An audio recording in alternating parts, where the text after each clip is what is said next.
But the second piece of that is really understanding your purpose. And this is the hardest thing, I think, for entrepreneurs, because your purpose is not making money. That is not what differentiates you. What is your purpose in this world? Why does your business exist beyond making money? And then you have to be able to focus each one of your employees to be able to make decisions within that why, within that purpose.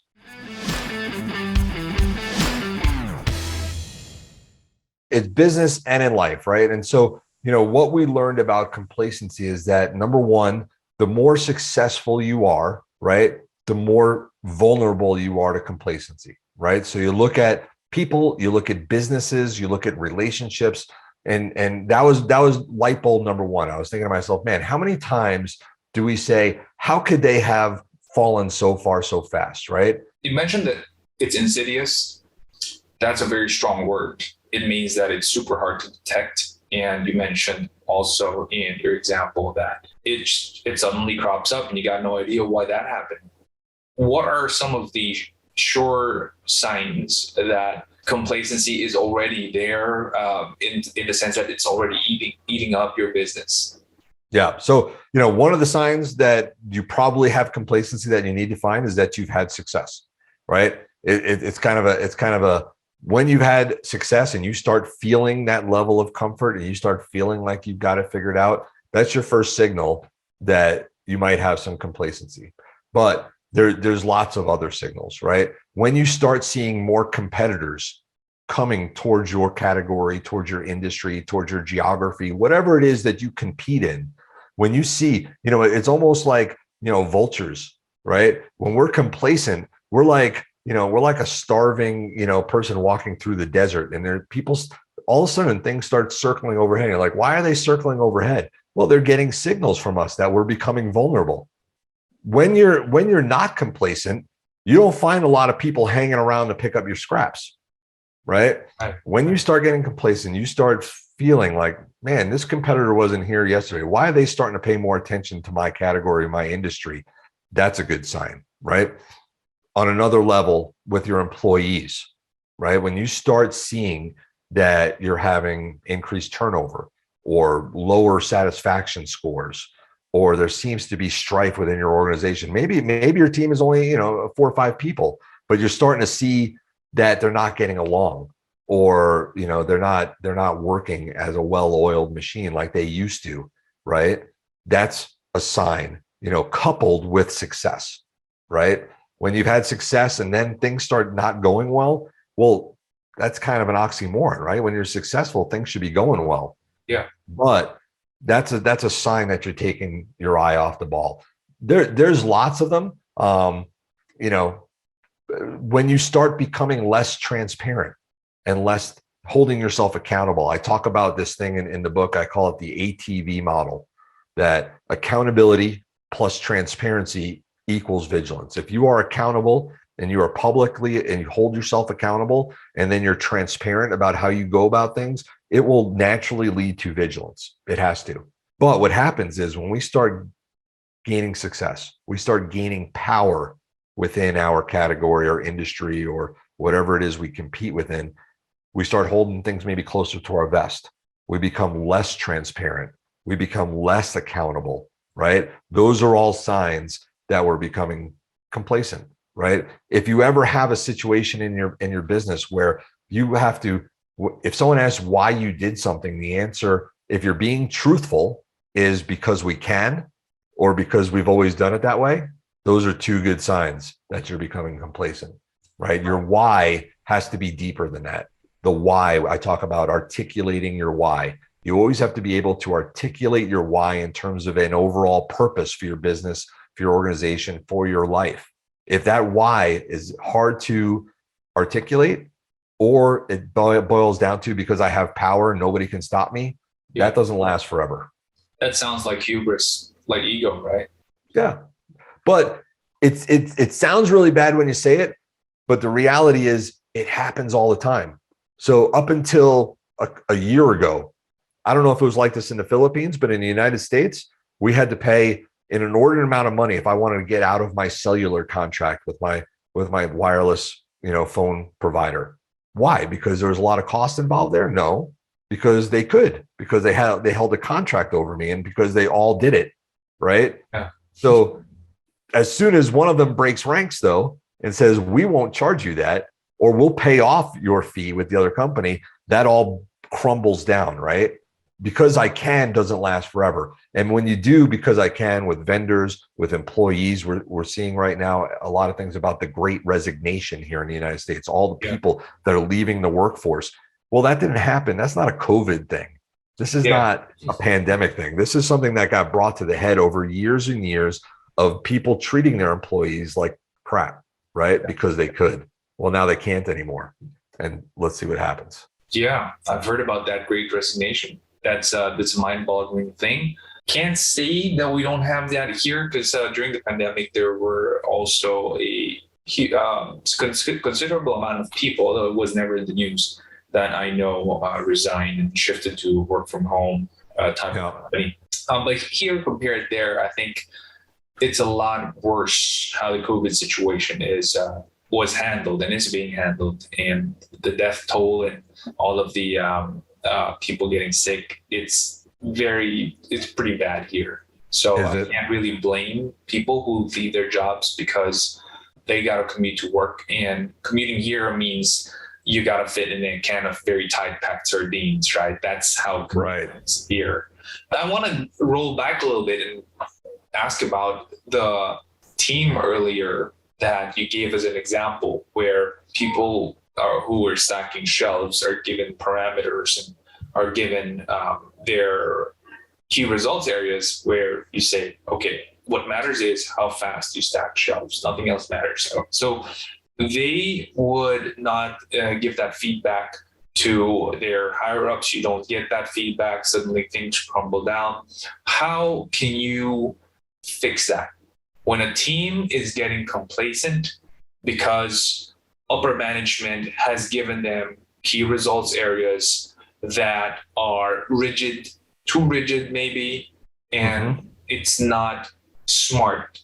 It's just more of 1 + 1 = that. It's not smart. It's not asking people to use their wit. How do you fix that? Yeah. So this is something that I learned from law enforcement that I see every day. We have, as a deputy, when I go out and do my job, I have a lot of discretion in the way I do my job, right? There are certain things where I don't have discretion. If somebody kills somebody, they're getting arrested, they're going to jail, right? But, if someone commits, what we would call a misdemeanor, a lower level crime here, I have discretion based on the crime, based on the situation, based on the circumstances. There are different things I can do. Because I have discretion in the way I do my job, it forces me to think, right? Because I have to figure things out. I have to gather information. I have to process information and think about, what am I going to do with this, and have to apply it back to my greater why. What am I trying to accomplish here, right? And so having that discretion builds my engagement. Because when I don't have discretion, when I'm told this is how you do things, and this is the only way you can do things, like you said, you don't think, right? You check out, you go on autopilot, right? And when you go on autopilot, you're not paying attention to outside stimuli. You're not seeing things. So when people ask me the question that you've asked me, which is a great question, what can I do? The first thing that you got to look to do is give your employees autonomy, give them discretion to the greatest extent that you can, right? It involves a certain level of trust that maybe you haven't had before, that you have to develop in your people, right? And you have to develop in yourself. Sometimes, as entrepreneurs, and I'm one of them, you want to hold everything close to the vest, right? Yeah. Nobody can do it as good as I have, right? Yeah. Nobody knows what I know. So, you get used to using people as kind of like arms of yours. Like, you do this, but I'm going to hold it all up here. When you do that, it makes you feel better, but it doesn't make anybody else feel better.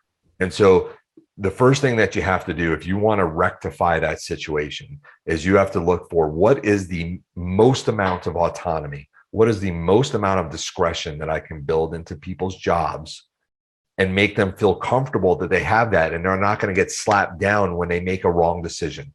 And what's hard for us as entrepreneurs to accept is what comes with that is going to be mistakes. Yeah. People are not going to always make the right decision. right? And we have to understand that, and we have to build that. One of the greatest stories as it comes to this for me is, Tony Hsieh and Zappos.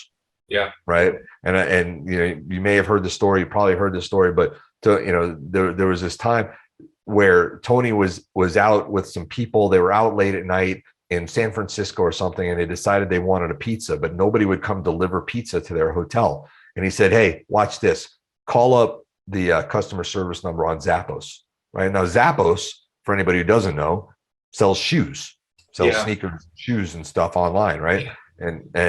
And has nothing to do with pizza, right? Yeah. Well, the customer service agent answered, didn't know it had anything to do with Tony Hsieh. It was the guy who founded, who was the CEO of the company, right? And they said, "Hey, we're in San Francisco. We're at this hotel. We're trying to find some pizza. Can you help us?" Now, at most companies, what would the customer service agent at a non-pizza company do with that, right? Not much, probably. Yeah. But because of the way they're trained, and because of the way that they are told that what is of paramount importance to us is that whoever calls us is satisfied and made happy, right? And so that person spent the time to find out where they were, did the research, found them someone who would deliver pizza, and got them a pizza. Wow. Had nothing to do with shoes or anything like that. And then the phone call was over. No sale made. Spent a bunch of time on the phone for no revenue to Zappos, but that was a success in Zappos's mind, right? That was a success in Tony Hsieh's mind. That is giving someone autonomy, right? Because the normal customer service agent is watching the clock. They're like, "Hey, I have 1 minute, 30 seconds to get this person off the phone or to somebody else, or make a sale," right? And that's not how that customer service agent was taught. They were taught that they have discretion to fit the greater purpose, the why. What's the why? Making the customer or the potential customer happy. And if everything fit within that why, everything else made sense. So if you can let control in your organization go to the point where you would allow someone to do that, then you're giving them that autonomy, that discretion that makes them more engaged in their job, makes them more aware. The first thing to fighting complacency is awareness. I want to ask a follow-up question there, Len, because I want to get into the specifics of things. When you say give them autonomy and allow for their discretion to be practiced, how does that look like? I mean, in the academy, you mentioned that you're allowed to use your own discretion. Does that look like the academy giving you some videos for you to watch and say, here are some of the incident cases that don't happen a lot, but could happen from time to time. This is what these police officers did that we think works and is a good thing.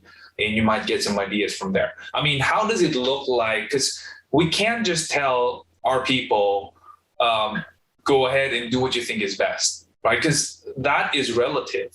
What is best for this person might not be what's best for this person. There are so many desires in our lives that are different. Some persons desire social justice more. Some people would desire family relationships more. Some people would desire beauty or eating food. I'm an RMP coach. I studied the 16 basic desires. And it's different per person. And you can't just tell your people, especially on the street level or the grassroots level, that, hey, you know what?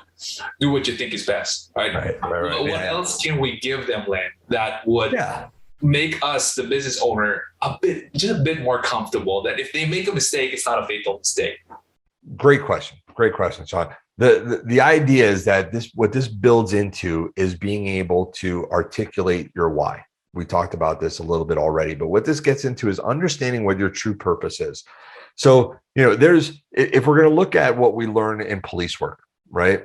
First of all, we do a lot of classroom study, like understanding the law, right? Understanding what I can do and what I can't do, what you can do and what you can't do, and where there is discretion, right? So, if someone walks into a store and steals something from a store, that person, if caught, can go to jail, or they can walk away with a ticket, or they can walk away with a warning, right? All depending on a lot of different factors, right? And I have that discretion to be able to do that. But I also have to understand what is the law. So within your own organization, you have to understand what is the law, right? What are our parameters that we work within, right? It's not willy-nilly. It's not like everybody gets to decide what we do. there are laws, right? We have to document that. We have to make it clear what we can do, what we can't do, and where the middle ground is, right? Where we can play. But the second piece of that is really understanding your purpose. And this is the hardest thing, I think, for entrepreneurs, because your purpose is not making money. That is not what differentiates you. What is your purpose in this world? Why does your business exist beyond making money? And then you have to be able to focus each one of your employees to be able to make decisions within that why, within that purpose, right? So my purpose when I go out into police work is to maintain the peace and provide safety and protection, right? But also to provide the best outcome for all involved. Sometimes that outcome has nothing to do with somebody going to jail, right? That is not what they need. That is not the best for anybody. But I have to understand what that means, right? And that's why we spend so much time going through academy and field training and all the things that we do, because we have to understand what we can do, what is the law, right? And then where do we have that discretion? But then how do we use that discretion to further our why, to further our purpose? And it's not our personal purpose, it's our organizational purpose. That kind of gets you away from like, this person believes that person believes this. Everybody, if they're going to work within the organization, they have to be aligned with that corporate why. Why do we exist? What is success for us beyond money, right? What are we trying to do for this world? What would happen if we weren't here? And then how do we make sure that everything we do falls within that, right? So again, there still could be mistakes. There's always going to be mistakes. Everybody makes mistakes. But if we're making mistakes with the right purpose in mind, those mistakes are not going to be too bad, right? Yeah. Maybe you refund somebody that wasn't, that shouldn't have gotten a refund. Okay. That maybe it cost some money, but what was the reason? Why did you do it? Right? If the why is right, you're not going to be too far off base. So to me, those are the two most important things as it relates to a business, especially an entrepreneurial business, because they're hard things to do. You have to document what the law is. What are your procedures and your policies, and what do you do? And then you have to make sure that everybody understands why we're here. What are we here to do? What is success for us? Yeah. So basically, to be able to delegate and trust people to give them certain level of discretions and autonomy, you're telling us that we have to take the time to not only document the rules, regulations, the parameters, maybe even some sales pitches or client fixings that we do via Zoom or live, and communicate that repeatedly and put it all in the picture of our purpose statement. Yeah. That's exactly what we need to do. And that's, I love the fact that you just said that, Sean, because purpose statement, right? So many organizations spend so much time on their mission and their vision, right? That nobody ever understands what it is. And nobody even understands what the difference between the two of them are. But the most important thing that a lot of organizations don't do is a purpose statement. Yeah. And the purpose statement is the one that actually will guide people the right way. Yeah. I'm doing this is 11 years now. And I just crafted ours earlier this year. So good on you. It's never too late. It's never too late. Absolutely. A purpose statement. Yeah. Oh, hey, and since you're here, can you do me a favor? Can you hit on the subscribe button and hit the bell button and select all notifications so that whenever we have a new video, you're going to be the first one to know. Until then, keep leading. But the second piece of that is really understanding your purpose. And this is the hardest thing, I think, for entrepreneurs, because your purpose is not making money. That is not what differentiates you. What is your purpose in this world? Why does your business exist beyond making money? And then you have to be able to focus each one of your employees to be able to make decisions within that why, within that purpose.